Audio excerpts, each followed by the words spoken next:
Facebook প্ল্যাটফর্মে আপনি মিথ্যে কথা বলে পার পেয়ে যাবেন তা তো হয় না।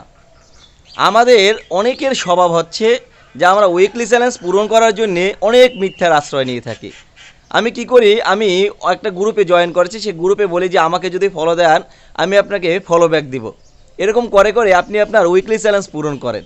তারপরে কি করেন, আপনার যখন উইকলি চ্যালেঞ্জ ফিল আপ হয়ে যায় তখন আপনি কি করেন, তখন আপনি ওই যে সকল বন্ধুদের কাছ থেকে ফলো নিয়ে আপনার উইকলি চ্যালেঞ্জ পূরণ করেছেন, অথচ আপনি তাদেরকে আনফলো করে দেন।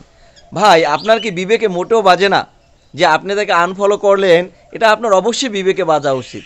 কারণ আপনার একজন মানুষ হিসাবে আমি মনে করবো যে একজন মানুষ হিসেবে কাউকে যদি আপনি আশ্বাস দিয়ে থাকেন, কারো কাছ থেকে যদি ভালোবাসা পেয়ে থাকেন, অবশ্যই আপনি তার ফিডব্যাক দিবেন।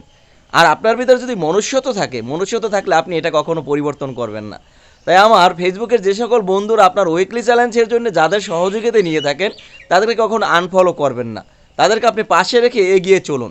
তাই আমি আমার সকল বন্ধুদের উদ্দেশ্যে বলবো, মন মানসিকতা পরিবর্তন করুন। আপনি কাউকে ফলো করলে আপনি ঠকে যাবেন না, বরঞ্চ আপনি লাভবান হবেন। কারণ আপনার ভিডিওগুলো সে দেখবে আর তার ভিডিওগুলো আপনি দেখবেন। আপনি যত তার ভিডিও দেখবেন সেও আপনার তার ভিডিও থাকবে। তাই আপনি যে কাজ করবেন সেও সেই কাজ করবে। So that's it.